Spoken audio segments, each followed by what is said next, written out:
Well, welcome back. Nice tunes from Watari and to say that's Emmanuel Jan, right? Yeah. And then there's this other gentleman that came up. Daniel, yeah, okay, great. So it's time for us to get into the news proper, get to discuss some of the issues. I mean, depending on the time, see how many of the stories that we can delve into. We have Reverend Bafoboni on Zoom, right? Joining us via Zoom this morning. He is a pastor and also an architect. Good morning, Reverend BB. Good morning, Adela. I trust that your weekend was good, and we give God Hi. all the praise. Great. Can you hear me? Yes, now I can I hear hope you. I'm okay. All right, and I salute the ever handsome Reverend Reverend Savior, Savior, yes. the man with the ever romantic, charismatic voice. Hey, ever, it's ever. There's never stop. Fantastic. Anyway, Reverend BB, hope you're good. Hope your weekend went well. Oh yeah, God has been good. I'm doing Fantastic. well. Fantastic. Nice. And then Reverend Savior. Reverend Savior has already been introduced by Reverend BB. Right. Rev, good morning. Good morning, Biadela. Yeah, in Reverend BB's color, it says blue is his favorite color. Be okay. Then I'll keep wearing blue. Yes, he has to keep wearing blue for the man. Well, first thing that hits us today is fire. So we woke up to, there was fire over the weekend. Yeah. And then this morning, the tourist center is also, the Accra tourist center is info center, tourist info center is also being gutted with fire. I learned that it started around 1 a.m. And then the cause of the fire is unknown. But I was listening to I think news this morning, and there seemed to be some sort of a twist that came with the Madina story.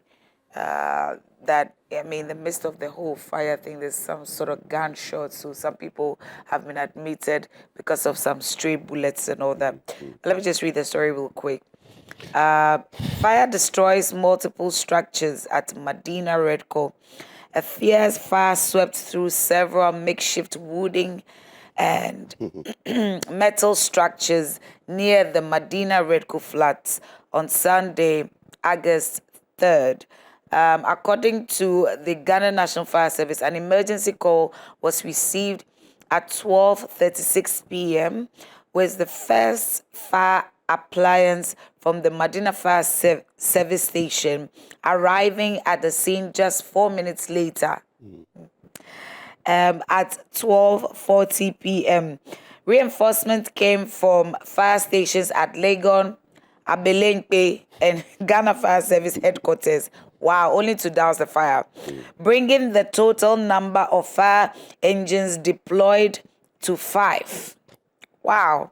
The blaze, which affected numerous makeshift structures, used both commercial and residential purposes, used for both commercial and residential purposes, as well as utility poles and traders' wares, was finally brought under control around 1:56 p.m. So it took like close to an hour to get the fire down. The cause of the fire is still unknown, but I quickly want to ask Reverend BB, how, I don't know, but I feel like settlements and structures, I'm asking you because of the fact that you're an architect, how critical is that to all this fire news that we hear?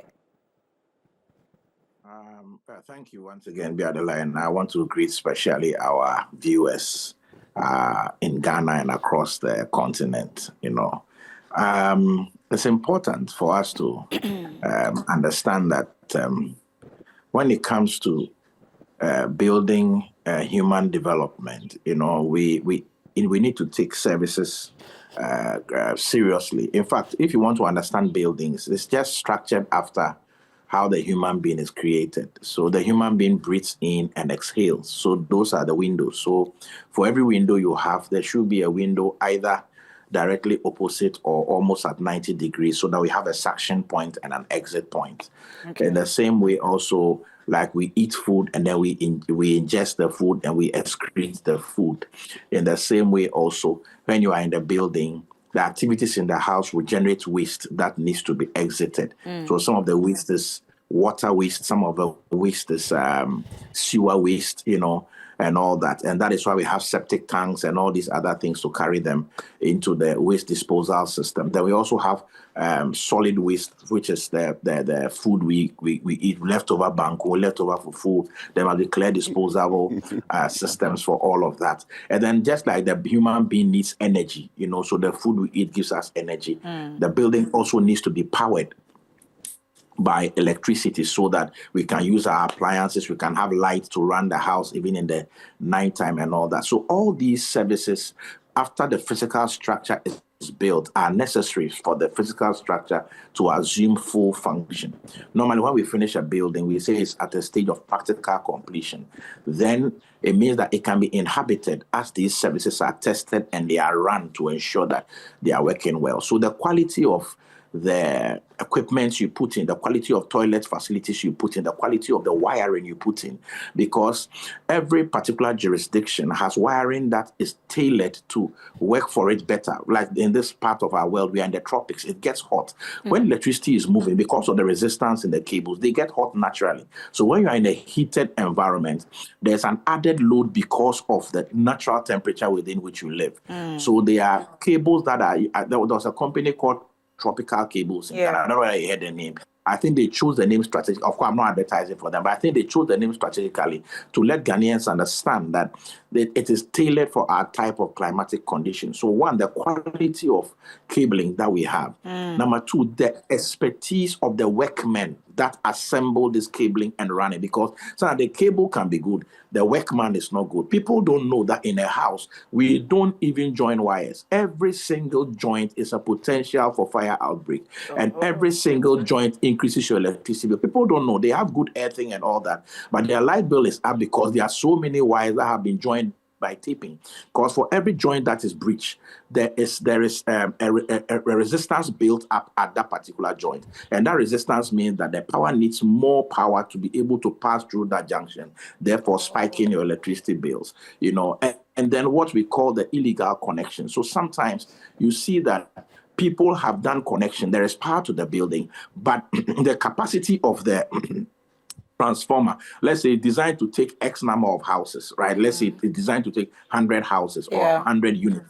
And the load has been calculated. The average load per household is calculated, and that weight is put on the transformer. And therefore, all the triggers and things that have to go with it, the fuses and all that, have been installed so that if that capacity is exceeded, there'll be a trigger and the light can go off and so on by itself. But this illegal connection overloads the system. First, the transformers, it overloads the distribution system. So the cables that are going into the various homes get overheated. And that's how these electrical fires start. And electrical fires are unlike any other fire because they spread very quickly. Understand that it's cabling, and the speed of light and electricity is incredibly fast. I mean, when you switch on your light, from the moment you press your switch to when the light comes on, you can't almost count even a millisecond. That's how fast the electricity is moving.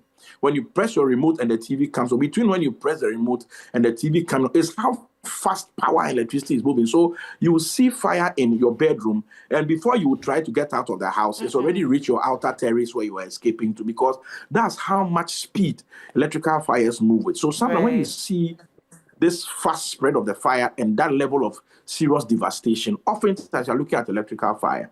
Normally, when you see explosions, you're looking at fires that are coming from gases, and then explosive devices. So maybe somebody's storing petrol, somebody's gas has leaked, explosive device like dynamite or something is stored within the area, and then fire triggers it. So these are just some of the things, and I think that generally we have some of the best building codes you can find in the world in Ghana. As you know, Ghana's problem is always the case of enforcement. Ideally, when you apply for a building permit to build your house, after the permit is given, the assembly must have inspectors who must come at different stages of the work to inspect and make sure that you are compliant first with your drawings, and then secondly with the code of conduct, the building code, and then tell you with the assembly's own local bylaws and regulations, so that you must be in full compliance. And then before you enter your house, they actually give you a signed permit that now you've met all the requirements, therefore you can move in. In fact, some of the controlled estates in Ghana, I know that for Airport Hills because I designed for clients there, that you can't enter your home until you have met the standards of Airport Hills. First, they will vet your drawings and approve it. So even if you have permit from wherever the jurisdiction falls, they will look at the drawings. If it doesn't fall within what they expect, you will have to revise them. During the construction, the inspection team comes every single phase. I remember one particular client of mine, his work was stopped because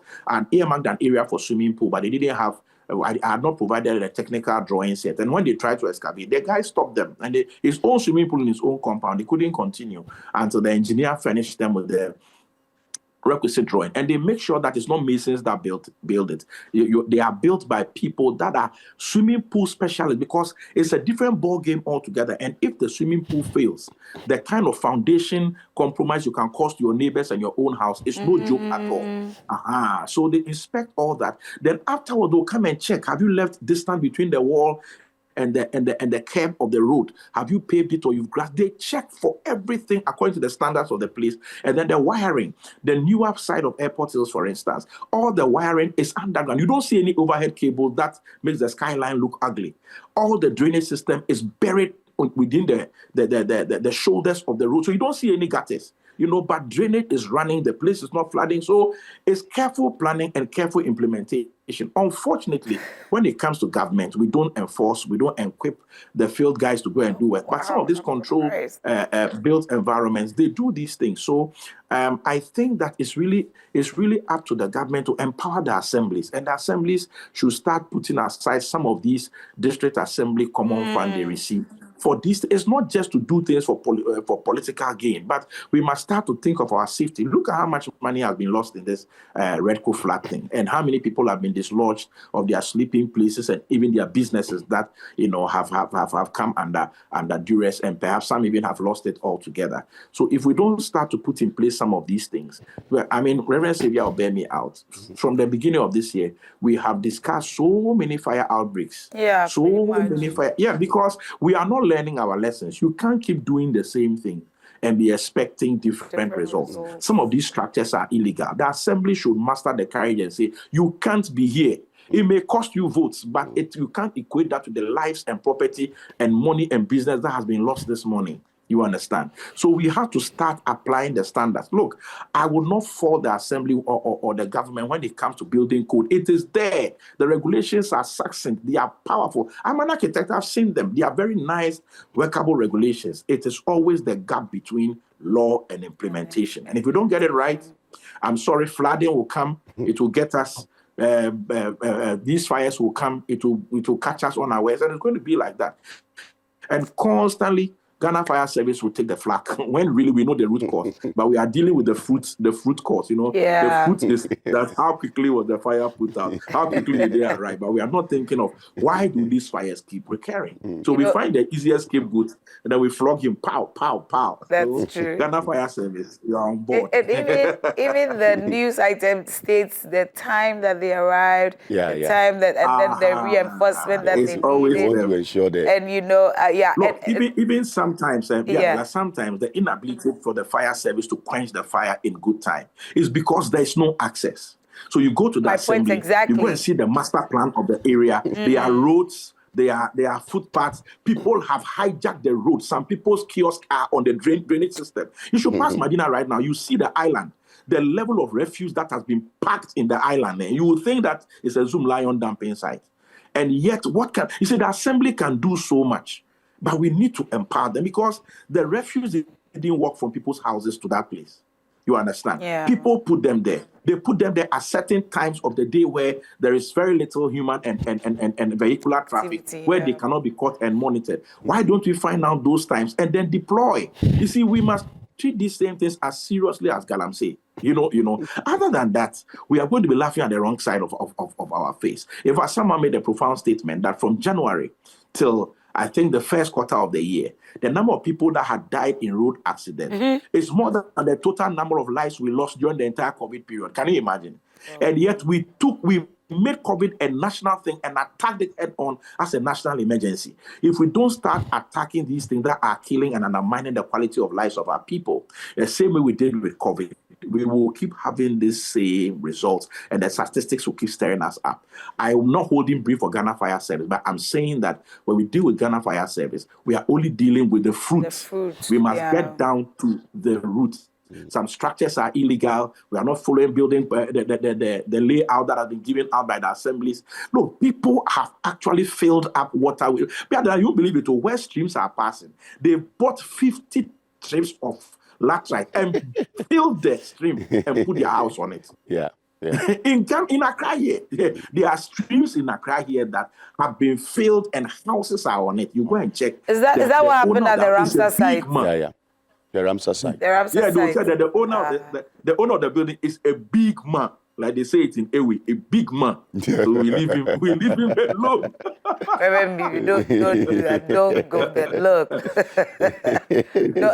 Monday is not the number 9th day. Please don't do that. He's a big man. But the way you explain it, it looks like Ghana, and we have to. There's a section that because it mentions some very demure areas that if you don't go by the law, there are certain things that you cannot do. Is it that the local government cannot touch that place? Is it an international government that touches those places and leaves the other ones like the Madinas and the Nimas and the Mukoms and all of that, the slums and all of that for maybe local government to take care of? Are you catching my flow? How it is that the law seems to be working in some part of the country and then the rest are just left to chance. We sack traders from the streets, get into the market, sell your wares there, 2 minutes, they come back.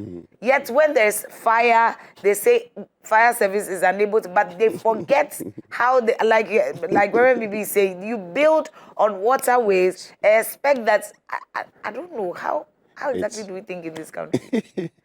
In some of these issues, when you look at it critically, as Reverend Bibi was saying, we always want to look at the fruit side and leave the roots. It's an issue that when you get to some communities, you can evidently see that this is a place that is not well planned. A lot of things take place over there, and that is the issue, because anytime there is a fire outbreak, the reason why you are hearing of all those gunshots is because somebody is trying to protect his or her asset. Because anytime there is something like that, you see a lot of these scrap boys and other people rushing in to take properties and other things. And funny enough, a lot of people also hide a lot of interesting things at those places. So it's like there's an expose. So anytime there is a fire outbreak, people always want to, there is a booty to be cut. So a lot of people rush there to get whatever they can lay their hands on. So to what Reverend Bibi has said, I think it's a very serious issue that we have to look at the way we structure our communities, because if you go around, you can see that I was so amazed. We're trying to put up a certain structure, and we have to go for permission from EPA, permission from fire service. And they came with their recommendations that some things have to be removed. They have to make way for car and other things. And all these things were considered before we were able to put up such structures. And these are very important things, but it comes that now when you are building, you are able to get your permit straightforward. You don't consider any other thing, but you move ahead to do whatever you are supposed to do. And that is where the problem comes, because in building, I heard him talking about electrical issues. Yes. You see, you may see somebody using a cable 2.5, 1.5. Somebody may use 1.5 for socket. So that socket, for instance, when you use a kettle, it will automatically be a blackout, because that cable is not capable to withstand the energy that is being dissipated at that time. So a lot of things are considered in giving permit. But here's the issue. We don't really look at the enforcement. When you ask somebody from, let's say, Energy Commission to come and do inspection, the question is that some of them just look at it, okay, your structure is there, and they just give you the permit without looking critically at some of the issues. So we hear some of these issues that there is always electrical issues, gas out, and a lot of property. The funny thing that when this thing happens, it doesn't just affect an individual. Right. Because if you live in a community and, for instance, you do a wrong wiring and your house burn out, the next house is affected. It goes on and on. So I think that the law enforcers must be strict in the implementations, because some of this, look at the place, you could see evidence that even if fire service should break through, I don't think there is even a better way of entering. But we are happy that at least they were able to respond 4 minutes that they were called. But some of this issue, we have to look at it critically. I sympathize with all those that lost their property. I think NADBO should come in quick to help them. But all the same, we should have a way of educating some of these traders, because some of the things that happens around, you'll be amazed. Somebody is seeing a small fire, he doesn't know how to quench it. There is no fire extinguisher and all these things. And these What's that? Fire extinguisher. Where? Where? You'll be amazed that you even get, people are having their car. I witnessed a car got bent on the motorway. And The guy doesn't have an amazing, extinguisher. almost all the cars that stopped to help, there was no fire extinguisher. So the car totally bent. So some of these safety precautions, when we ignore it, we don't know when you may also need those things. So it's rather unfortunate. And some of it too is arson, if you look at it. I mean, it's because maybe they want to achieve something. Sometimes the fires in the markets and all that, they do it themselves. You don't know what they want to achieve, but I mean, for selfish reasons. Anyway, so there it is. We'll all have to be extra careful. And there seems to be some sort of, I don't know, cartel that goes on with these slums. So you stay here for 2 months, and even if you don't pay, like someone is in a hurry to have your structure, it's just a kiosk, right? Yeah, and it goes to talk about many things. Migration is part of it, rural urban migration is part. Then the international people, those people who beg on the street, like it's crazy. So I don't even know. It's amazing. There was one time I went to one of these slum areas and I saw people fix air conditioning in some of these places. And I was asking, you see, you'll be amazed how they live their life over there. You'll be amazed. Wait, don't laugh. It's true. They chill for It's hot. No, you'll be amazed. So there are a lot of things that goes in. And you ask what was the electrical configuration that took place over there. No. So it's amazing. It's because they are not paying for the power. Yeah, they don't even pay the illegal connections and other things. They don't pay. Yeah, because I have ACs in my house. I switch them on like the second coming of Christ. Because Charlie, if you are not careful, it will swallow you with bills that you are not ready for. Yeah. So when you go there, sometimes the way they live large. You see, so that's why Reverend Savior, sometimes when these fires happen and they tell you the cost of things like the monetary value of things that have been lost. People always say it's exaggerated, but these guys, what do they have? You have no idea. I have pastored once in Ashaman. I don't know whether you are familiar with that place, And when I pastored there and I started to visit my members in their homes, in fact, my respect for them skyrocketed, because you see a small boy who may be selling some full shoes in Ashama market. You enter a single room. He has a little corner there with a kitchenette, some other corner here with a flat screen TV, and they always have this dim LED light, different colors. Yes. They have bed, and then they have ACs. You see some 1.0, 1.5 horsepower. Yeah. I mean, I was deeply impressed because most of them, when I was their age, I couldn't even dream of doing. Some of them travel to Togo. Yeah. And another thing, some you don't see them during the midweek service. Charlie is in Togo, is going to organize some shadows and things to come and sell. That is the Ghanaian spirit. People are forceful. Give them 1 square feet and they will make a living out of that place. Right. So can you imagine if we are applying the laws and helping these people? It will even turn our economy around and we can tax them. You see, we can tax them. Yes. And they will contribute their fair share. But we just watch on concern. Look, the money in these slums, you don't have the faintest idea. Because you ask yourself, why is commercial activity always going on there? You think it's only outsiders that go there to patronize the goods? The air conditioning, they are fixed. Where do you think they got them from? So most of these so-called Abuche Bola cars, when they come, they go and fish. This AC is a mobile one, it can work. They do some 1 or 2 touches on it. And then, but because the power is illegal, the system is overloaded, one day it catches fire and then boom. Everything. So I think that, you see, that I think one of the things I realized that there's a very huge disconnect between our political class that leads us and a very ordinary people. When we start to understand their psyche and the way their minds work, and realize it doesn't take too much to please the Ghanaian. I pastor and I listen to their concerns. And people don't need money; they need an opportunity or a little push.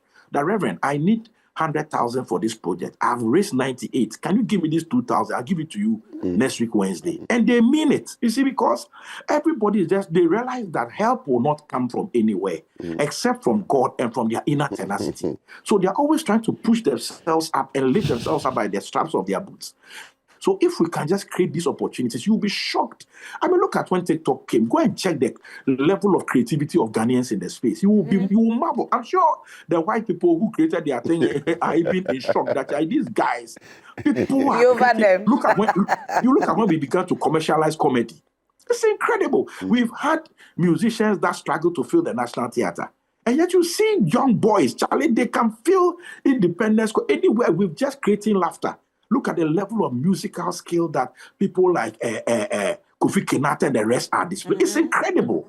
You get it? So the Ghanaian youth has something. And if I will just create the systems, allow the laws to work and all that, we will be shocked. We will be very shocked. You see, so I think that the assemblies, in fact, I can't fault the assemblies too much because they are really under-resourced, honestly. I have friends who work there. Sometimes when you go there, you even see their offices, the kind of furniture they are sitting on. Your spirit will leave you. You can say that this person himself needs to be helped in his office before he can even leave the office to go and supervise things in the field. They don't have the vehicles. They don't have the personnel are there, but they don't have the wherewithal to move and to do the work with a certain consistency. Electricity company, Reverend Xavier mentioned Energy Commission. People don't know that they are responsible for doing some of these energy audits and training these electricians and all that. They are just not forthcoming. If we can start to set up a guild that trains electricians, when we come to your house and it's not a certified electrician, we would not allow you to continue building. It creates passive jobs and passive income for that industry because the one doing the training and certification now gets money. The people who are trained know that there's not going to be an influx of charlatans in the field because it's going to be only them. Then they are going to get more jobs. You get what I'm saying? And then those who are building also will look for them because you don't want your project to be stopped midway. Right. It's just somebody must just trigger one thing. Then it has this, cascading ripple effect that affects many people and puts money in our pocket. Then we end up becoming safer. And then, because it's done by a certified electrician, when there's an electrical challenge, we know how to track back and find out whoever is culpable. And then the laws and whatever penal measures are applied. Because we can't keep having these things over and over and over again. Markets are burning, homes are burning. I think this morning I saw something about, say, Reggie Rockstone. I saw some highlights that he has also just survived some fire or something. I mean, look, we are not bad. Watching joints is at around the see, we are not barbecue. We are not barbecue. We cannot spend our life running away from fire. Interesting. You see, and even if it is hell, we have no intention of going there. So we don't need a pre-baptism. We'll never get we don't need a pre-baptism. So please, we beg our leaders, fellow Ghanaians, please, let's do something about this thing so that we can live in peace. Ladies and gentlemen. Anyway, do you watch DSTV? Watch DSTV. You have DSTV. Hey, Charlie, it's working for you. You know, some people have the notion that if you have DSTV in your house, means that it's working for you. But now information is very, very critical, to development. So getting information is right now. And there's been great conversation going on about the pricing of DSTV. Minority Caucus got on that wagon. So the Minister of Communications and Digital Technology and Innovation, Mr. Samuel Nete George, has criticized Multi-Choice, Ghana's proposal in response to demands for reduced DSTV subscription fees, describing it as illogical. According to the minister, Multi-Choice and the operators of DSTV Ghana proposed to retain existing subscription fees, but offered to halt the repatriation of revenue to its headquarters. That's part of the statement I really don't understand. His comments follow an issued statement by MultiChoice on Sunday and signed by its managing director, Alex Autry, in which the company argued that reducing subscription fees as requested by the minister was not tenable. Let me get to this juicy part of it. This is the statement that Sam George put out on Facebook. It says, I read the release by DSTV Ghana and taking full consideration that they vindicate my earlier post that they simply do not take Ghanaian people seriously enough. The same group operating in Nigeria reversed price increases in Nigeria when the Nigerian authorities sued them. The Nigerian House of Representatives took the matter up and ordered a suspension of the increases. They complied. This year in April, at the time the Ghanaian cedi had seen a 10% appreciation against all major currencies. Inflation had dropped 5% and fuel prices had also dropped. DSTV announced and implemented a 15% increase. And I believe in the interest of transparency, I make the public alternate proposal that DSTV offered me that I flatly rejected. So all they are saying is, they say, far too long, corporations have fleeced the Ghanaian people and it has been a reset and demands a new style of public service. And that is fiercely protected by the Ghanaian people. Now, the Minority Caucus, on 3rd August, put out a press statement, said it's for immediate release. The Minority Caucus in Parliament calls for fair DSTV pricing and Parliament engagement. So in their letter, that's dated 3rd August, that was yesterday, right? Yeah. The minority in Parliament has taken to the note of growing public concern over the high cost of DSTV subscription packages in Ghana compared to other countries in the sub-region. We believe the concerns Ghanaians are raising are valid, urgent, and need urgent attention. Yeah. So they fully support the advocacy initiated by patriotic citizens, which now attracted the attention of the Ministry of Communication and Digitalization. We agree that subscription fees must be set fairly, that pricing must reflect the realities of Ghana's economy. Why do you want to charge so much, but you don't want to send some of the money to your headquarters? What are you preventing? Well, what are you hiding, Reverend Sylvia? Well, you see, when you look at the whole issues, I think there is something that is not right. Because I remember one time I was trying to do this subscription and one of the vendors was advising me to log on to Nigeria. Oh. See, and the reason is because one, you can get a compact, you can get all the packages and at a lesser cost that you are paying for in Ghana.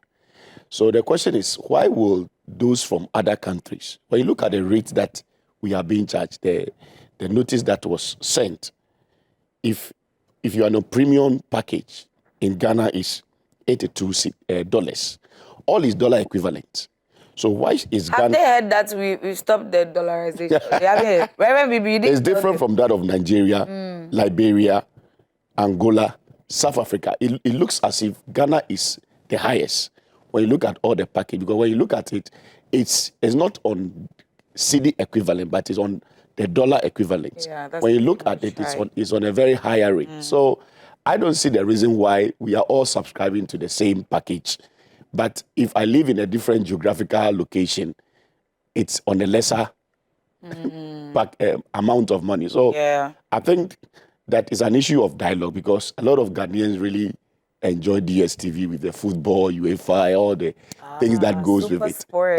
A lot of people are on it.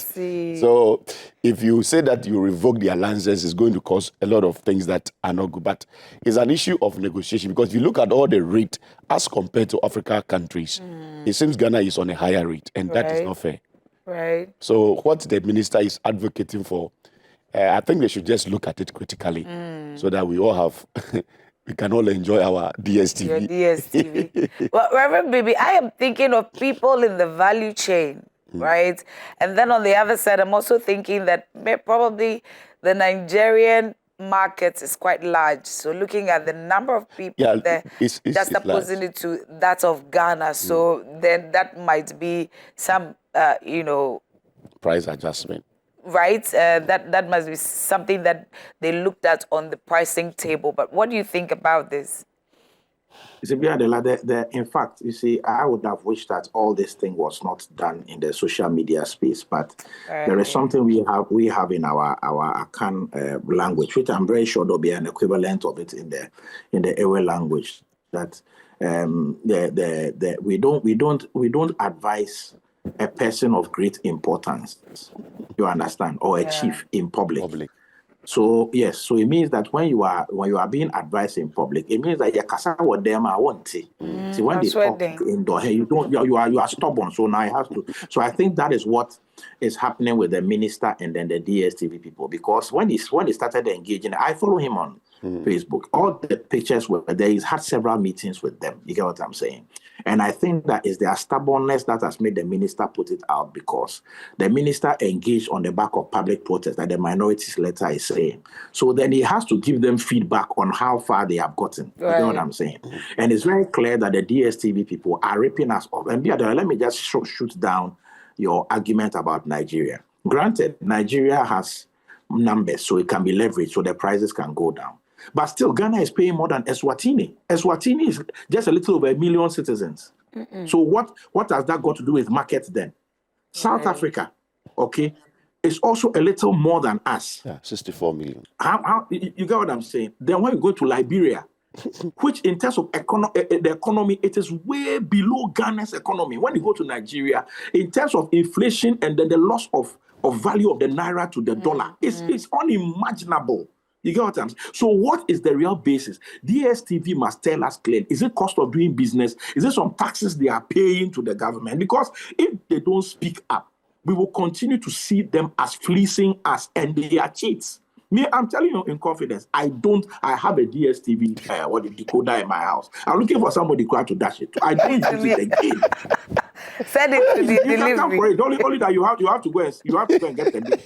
Because I'm using the dish with another device altogether, and I don't pay shishi.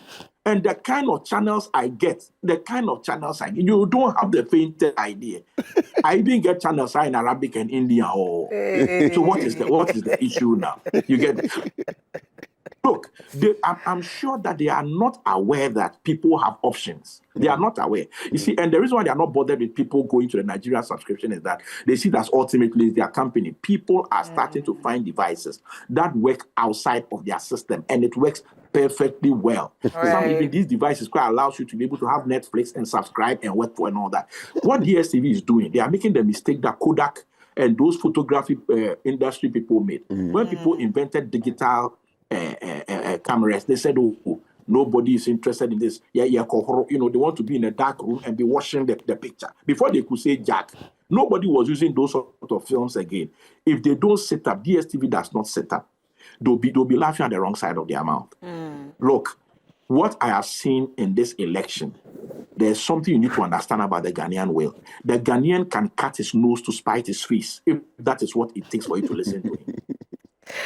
I will tell you that President Mahama won because people like him. But the overwhelming victory was because it was a protest vote of what people don't like. Yeah. And that's the nature of Ghanaians. When President Mahama lost in 2016, if you watch the margin was also huge like that because it was a protest vote. When Ghanaians protest, you will not like it. See, and one of the things I've seen with Ghanaians is that we talk. If after talking you don't act, the place goes silent. When you hear silence, it means the whistle has been blown for action. People are finding their alternative solutions. They've forgotten about you long time. Long time. You remember National Cathedral?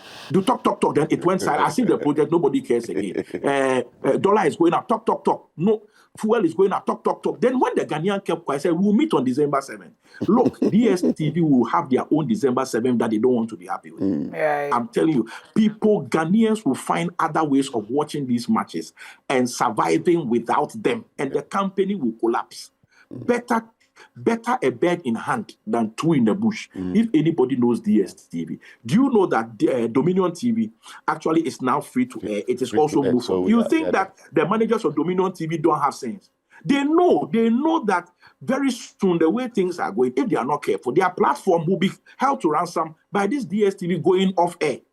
It's a potential thing that can possibly happen. And you know what I think is behind all this? If you have been following the news, a French communication mogul called Canal France, Canal Plus, has actually put in a bid to buy MultiChoice. When these bids are done, companies are valued. Projections are made on profitability. So I'm sure that these figures that they are charging is what has been used to make the thing look attractive to the new buyer. Okay. So immediately you revise, it means they're going to be the buyer's loss. And it will force them to sell lower because the buyer will come for renegotiation or sue them for breach. We cannot pay for somebody's profit that they want to cash out. So Honorable Sam George, flex your muscles, push your big pot belly, and then do that look in your eye and make sure that you get Ghanaian justice. We will not be fleeced. This is that the Jata raw, please. I know, right? Let the Jata raw shake and vibrate like how Papa shakes when he's praying. Shake the demons of DSTV out of the system, and let's also enjoy what South Africa is enjoying, Eswatini is enjoying, Liberia is enjoying. Maybe we can't get to Nigeria because we are not popular, but at least man for enjoy something. I don't see why I must pay $82 for something that somebody is paying about $30 less. Not the other, like $30 less. $30 times, let's even use the interbank rate of approximately 11 cedis. 30 times 11 is how much? You do the calculation. Right? We are talking about 330 Ghana cedis month on month times 12. Multiply that by 12. Multiply that by being on DSTV. They've been in Ghana for 20 years. Multiply that. Let's assume that I'll be on it for the next 20 years. Multiply that, and I would have finished a 3-bedroom house. All because of small entertainment that mankind wants to have. Listen, it is not fair, it's not right. And Honorable Sam George and then the minority and whatever, we thank you. But don't stop. We want to see it reflected. DSTV must give us a good deal. And we don't want $2 and $5 reduction. It's okay, we have reduced it. Even MTN, the almighty MTN has complied. Almighty MTN. That holds almost the total population of Ghana as a subscriber base. Over 20 million subscribers. Even them, they have succumbed because look at the money MTN would have lost. Even by doing 1 CD reduction. But just 1 CD reduction, it will translate to about 20 million. Yet they have considered Ghanaians and seen that the economy is doing well. When you guys were pricing because the economy was difficult, we didn't do this shishi. We didn't do shishi. So we are expecting that DSTV will maintain steeze and composure and act in a demure manner for the benefit of the average Ghanaian. Steeze and bars, my nigga. I'm using Gen Z language. I know, right? That's how I'm responding. Bars. Our mental health. Interesting. That's like I haven't seen the minority and majority, agree on one thing in a very long time. Looks like DSTV. Yes. I actually didn't want us to touch on Galamsey, but it looks like we're going to have to touch on it anyway. Because Pastor Buddy keeps talking about the fact that we don't talk about it enough. So, but this time we're talking about it on the international scene. South Africa arrests hundreds of illegal mining operations. Then when I saw it, I said, oh. It's not only Ghana. It's not only us, though. It's not only us. South African police said Friday it had arrested 1,000 illegal. It's not 300 though. 1,000 converted to Ghana city. You are chopping large. Illegal miners in an operation that lasted several days. The statement by the police said most of the suspects are foreigners. Right? We see that it's a reflection. There's a mirror here. Without documents to support their stay in the country, it's said that their nationalities are yet to be established. And they were arrested at a mine in Babi Town in Mpumalanga province, the statement said. Now, in generally, nearly nearly 2,000 illegal miners were arrested at the old gold mine in Stilfontein, right? Of these, 1,128 were from Mozambique, 473 were from Zimbabwe, and 197 from Lesotho. So South African authorities were accused by activists and rights groups of using starvation to push the miners out of the pits where they had barricaded themselves. So they used starvation to so you don't have supply to other things. Why would you eat your gold and all of that? So this is it. We don't only have a national issue, I mean, concerning Ghana alone, but then it also goes all the way to South Africa and other parts of Africa. What is happening? And it looks like it's a huge business beyond individuals, right? Where's the financier? Who are the people in the value chain? Who does it affect? Who does it give good news to? Because you see, at the end of the day, those who cannot import water, they are the only people crying about this. But people are able to afford houses, build, I mean, buy the Ramsar site and build houses for them.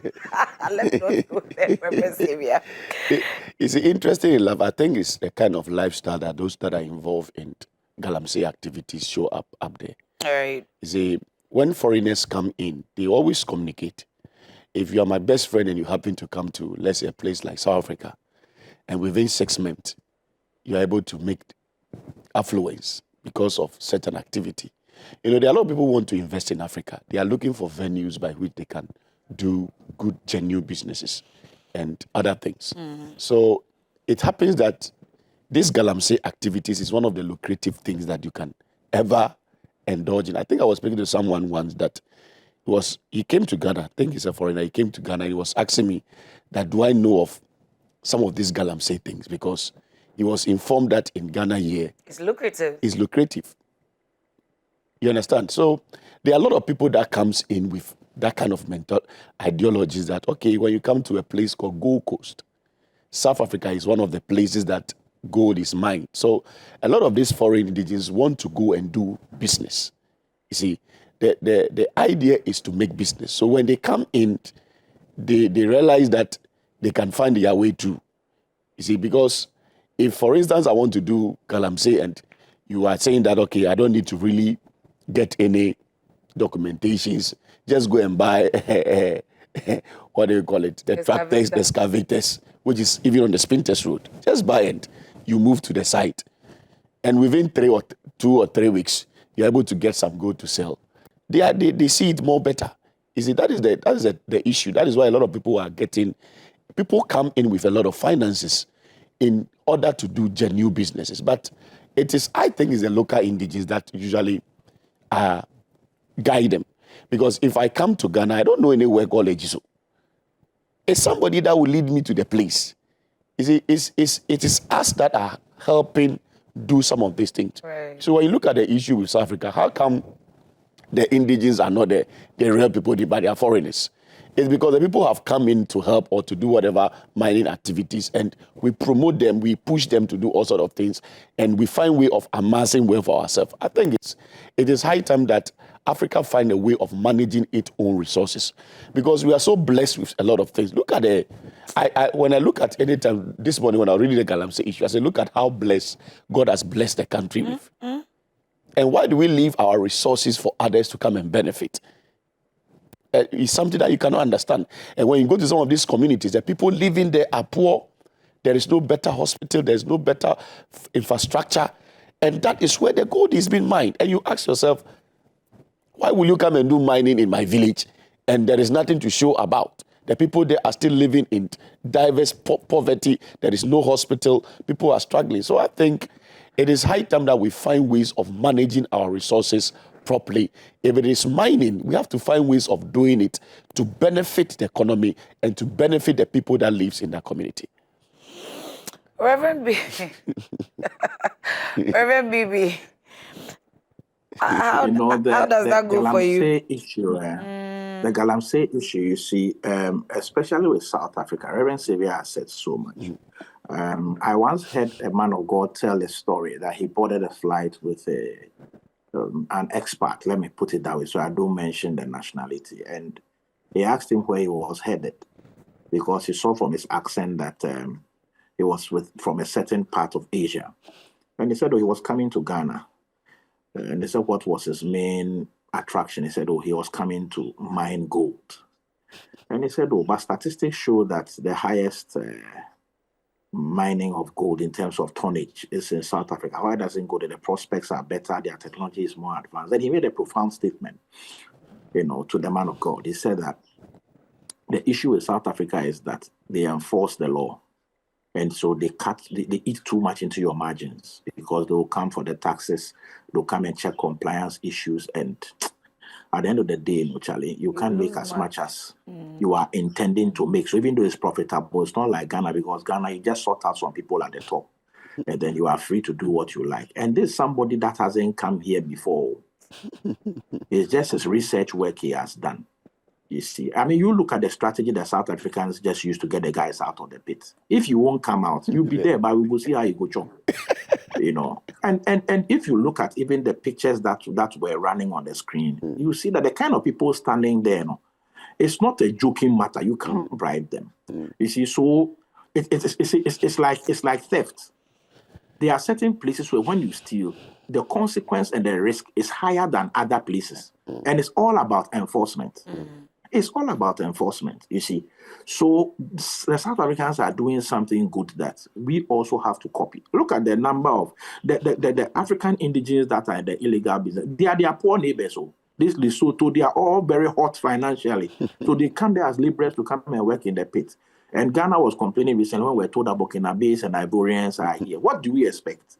When your dollar is becoming, or your city is becoming more stable, there are better prospects and things. And then your enforcement also in the mining area is zero. Oh, they will come and join your people in the criminality crowd. So we must just put in place the checks and balances. Honestly, Abiada, if you ask me, I think that there's some political compromise somewhere that is preventing our successive governments from taking on Galamsey the way it might be taken on.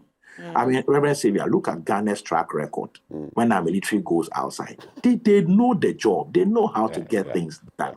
Kill a soldier man. They don't need 3 days to find the culprit. When they try to kill some young soldier in Ashaman, what happened? They smoked out the guys in less than 48 hours. You come in. They use unorthodox means, beat people's bare buttocks in the street. I know the person is in this house.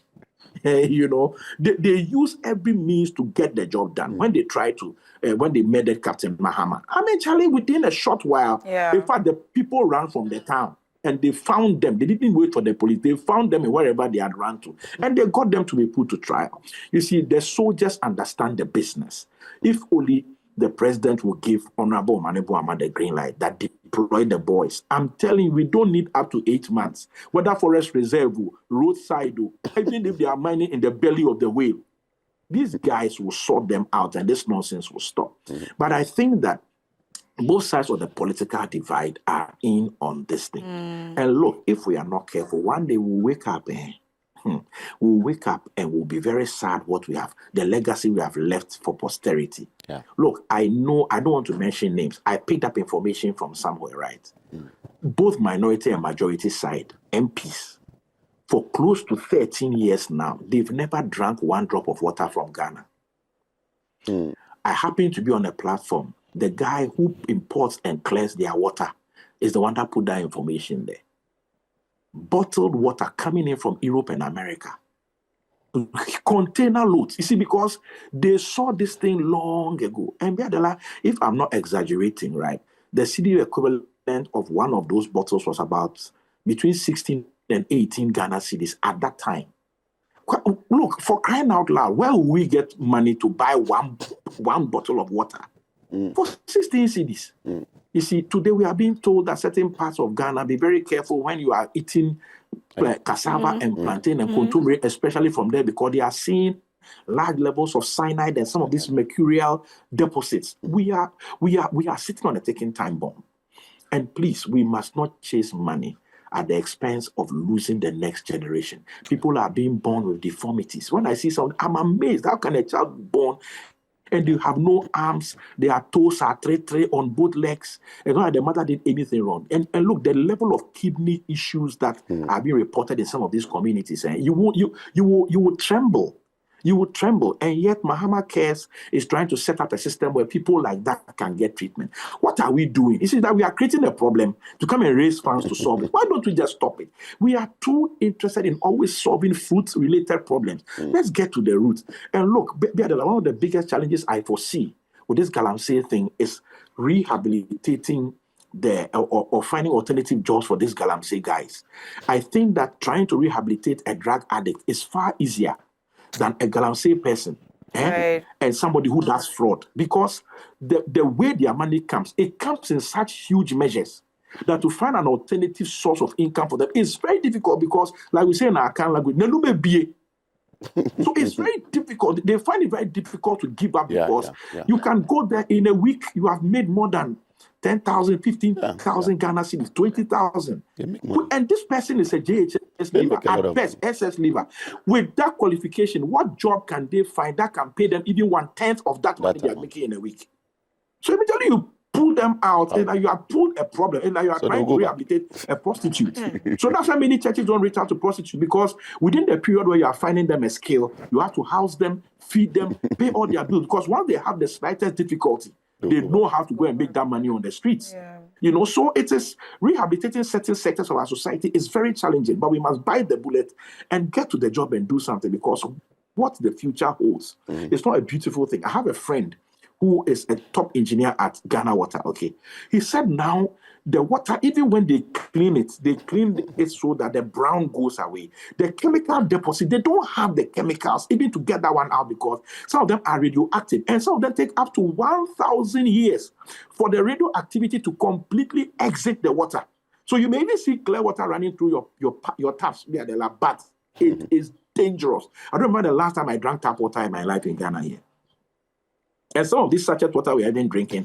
So be very careful of the brand. Because some of them, they just fetch the water from the taps, and they have the sealing machines in their house, and they seal and brand it and come and put it on the market, because it's also, everybody's running away from tap water now, so they might as well cash in.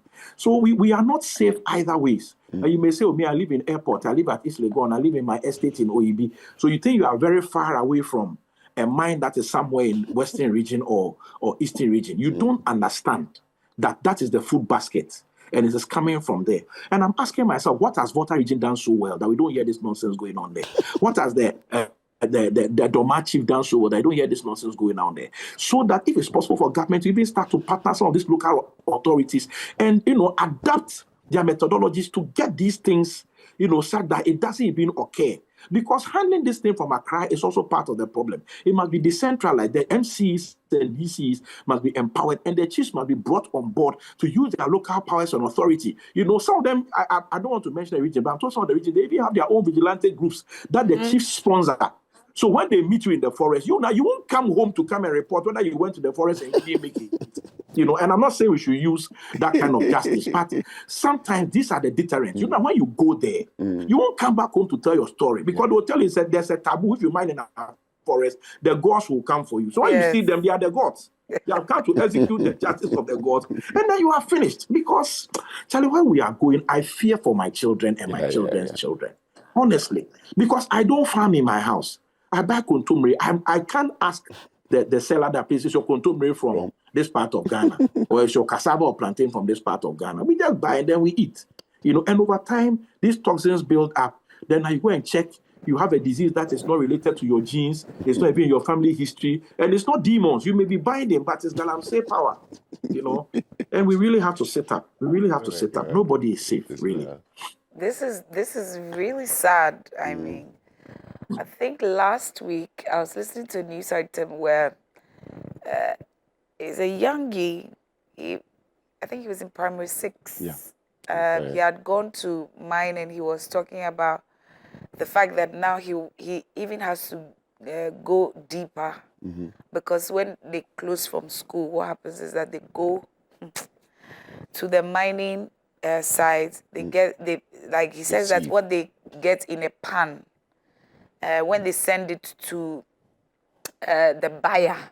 So you see the chain now. It's starting. So it starts from the buyer, and someone else buys from that buyer, and then that's where it goes. So when they get to the buyer, because they are unable to do much, also because they are younger, they give them.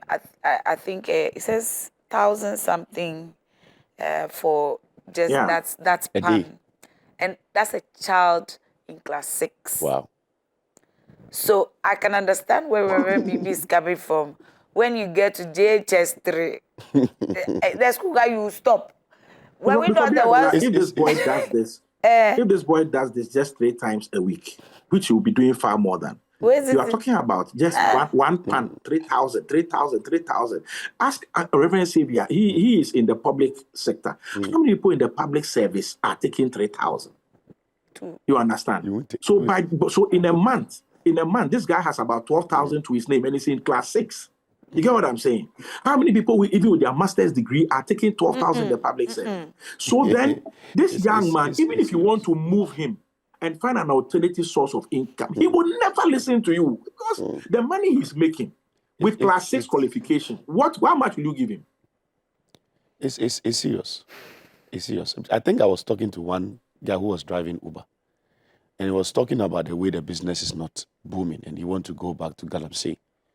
So I was asking him why. He said the reason why he stopped Galamsey was, it was out of the Galamsey that he was able to buy the Uber and other things. But he said the reason why he stopped was the aspect of spirituality that came in.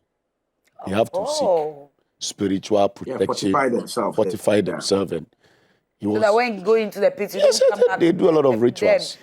So he told me personally that he was being introduced to some things that he realized that he was getting into ritualism and other things. So he has to stop. But with the Uber, he realized that no, the economy, what he could gain a day out of Galamsey. We're comparing Uber. How much can he make a day?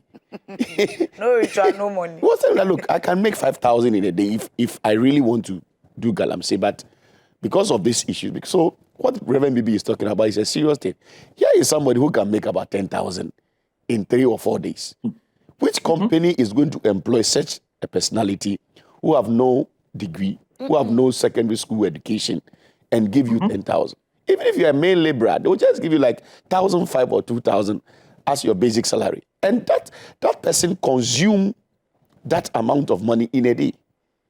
Because somebody who makes that kind of amount of money can go to any luxurious place and just live any kind of lifestyle. Usually they don't use it for anything better. They just feel like, okay, I need to just go to a shop. Like you see these guys and they are really enjoying. You know that they are really enjoying. They can blow 5,000 a day. So such a person, rehabilitating him back to society is an issue.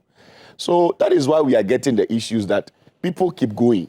Because if you employ me at DTV and you give me this amount of money and I can go to my Galamsey site and make 100 of it in a week, why do I have to come? So the rehabilitation is a serious thing that also have to be looked at. And that's the reason why we keep hearing the case.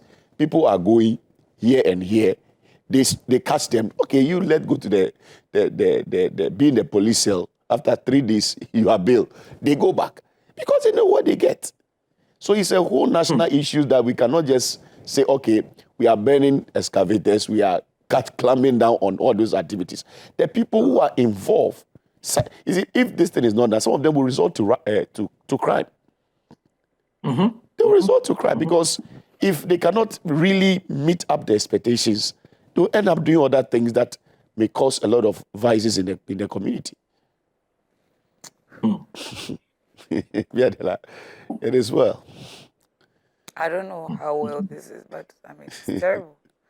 I mean, because I'm thinking of the ripple effect, eh? Yeah. It's crazy. Yeah. Well, Reverend Bibi, let me take your last words. I'm not happy about this at all. At all. Like, you can't see the headway. And when we expect people who are managing the affairs of the nation to get patriotic for half a second and clamp down on this issue, they say you muddy the waters more than us in Parliament. Yeah. Yeah, the issue is this. The issue is this. I think we just need a paradigm shift in how we tackle problems in Ghana. Yeah. in our leadership. Generally, if you watch the trajectory of how we tackle problems, we are largely reactionary. They say there's this there, then we react. So normally the solutions are not well thought through. Right. So you ask yourself that when problems are not arising, what are our political leaders doing? Because it's like they only respond when there seems to be, some issue happening. And that's why the Galamsey has gone on up until this point. Because if we had foreseen that this a potential, because Galamsey has been with us since time immemorial, but they're only doing alluvial gold, going into water bodies, they put it on the riverbed, they shake it, and but they were not polluting the waters. Then all these chemicals and things came in, excavators, and then it began to get out of hand. So if we had seen, how this thing could have gone, that's when we would have stopped it. But see, now we've allowed the thing to travel, and we are trying to have a reaction to it. And it needs a very difficult, multifaceted approach. And nobody wants to bite the bullet because it will reflect in elections, it will reflect in political power, it will reflect into losing goodwill with the people.